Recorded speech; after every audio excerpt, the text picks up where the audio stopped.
Hey guys, welcome to another DC figure review. This time we're going to take a look at one of the most famous DC superheroes, if not the most famous. One of my personal favorites. I'm talking about the Man of Steel himself, portrayed this time in two wonderful figures taken from the animated series from the 90s, if I'm not mistaken.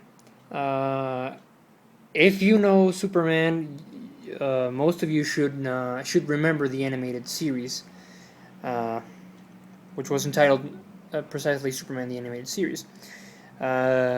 These two figures, apart from that line, I can't remember the names of both of them, but these are two of three Superman figures I own. I'll make a review on my last Superman figure later in the week. And since the Man of Steel movie is already coming out, I thought what better way to honor this great superhero than making a review on some of his figures. Let's start off with this Superman. He comes with a kind of like anti-kryptonite suit or whatever, like an anti-radiation suit. You can tell because of the mask. He actually came with a chest piece, which I misplaced, and like some kind of a claw to catch. He actually came with a piece of kryptonite, which I also misplaced. I don't know. This is a very old figure. This comes from 1997. If I'm not mistaken, these were made by Kenner or Mattel. I can't really remember. But yeah, well, this particular figure has a Superman trademark logo, a different kind of belt, some kind of mechanical gloves, some metallic additions in the arm, some heavy-duty boots. It's kind of like a radiation suit. And the mask can be taken off, which reveals Soup's traditional face sculpt from this toy line, like so. Here's the actual helmet for you all to see. Really, really cool looking, and the helmet fits nice and tightly in his head. Now this it's kind of a neck piece is unprotected, but if you place the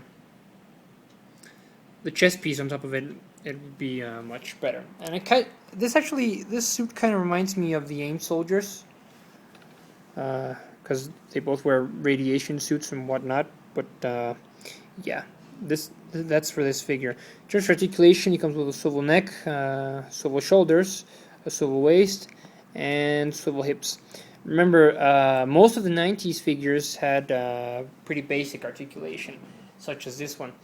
So for those times, it wasn't really that bad. And if you compare this to a DC Universe superheroes figure nowadays, well, it's basically nothing, because the DC Universe figures have way more articulation. So yeah, but for a 90s figure, it's really, really good. And actually have the Superman scar, which came with the Clark Kent figure. If I can find the Clark figure and all the car's accessories, I'll show it to you. It's a little banged up because it's kind of old, but I'll show it to you. Now that I remember, I have more than 3 Superman figures. I have another one, which was the quick change Superman to Clark Kent figure, but I'll talk about that sometime this week or sometime this month. On to this Superman, which I really, really liked. Contrary to Superman's actual color scheme from the suit, he has a black and red paint scheme with some silver on the boots and gauntlets, which is nice. Kind of a cybernetic details in the arms as well. He's got kind of some kind of a mask or headgear.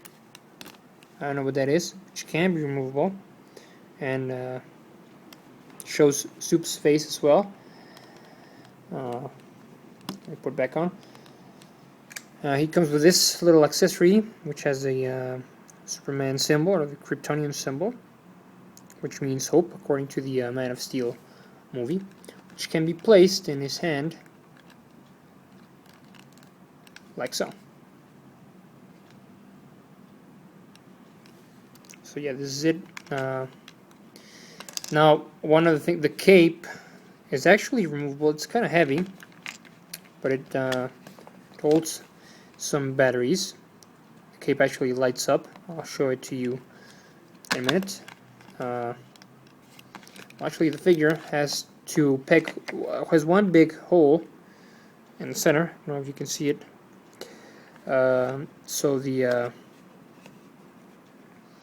cape has an actual peg which fits nice and tightly in his back, and what it does, let me zoom in for this, is when you press the button on the back of the cape, the figure lights up. The chest symbol and the eyes light up, which is a very nice gimmick, and it actually mimics Superman's heat vision. So I'm really like that. If I had to pick one of many superpowers for me to use, I'd pick the heat vision or laser vision. Let me turn off the light so you can see it better. Yeah, it's really cool. It's actually my favorite gimmick for a Superman figure. I think every Soup figure should include the heat vision. So yeah, that's basically about it. Same articulation as the Radiation Soup Superman. Swivel neck, swivel shoulders, swivel waist, and swivel hips. So guys, I hope you enjoyed this review. That's basically about it for this video now. I'm going to give you a look at two Soups together. They're about the same size, and now that I remember, I'm going to measure them, see how tall they are. They are approximately 4.5 inches tall. So they're in between Marvel Universe and the Marvel Legends scale, just for you to compare. And the new DC figures, the small ones, they're actually a little bit smaller than Marvel Universe, so they're in between Marvel Universe and these kind of figures. But they're all good. I actually plan to buy a Man of Steel figure. But well, on to some other important stuff. We've seen the some of the trailers at E3. We've seen a Halo 5 trailer, some more info about the Arkham Origins game, which is going to be pretty fucking fantastic. We've seen a teaser of the new Battlefront game, which is pretty nice. We have the upcoming Superman film, and one pretty interesting statement that Joss Whedon made earlier this past week, that he would not film the Avengers 2 without Robert Downey Jr., which I think is a great decision. So kudos to him on that. Thanks for watching, guys. See you later. Bye.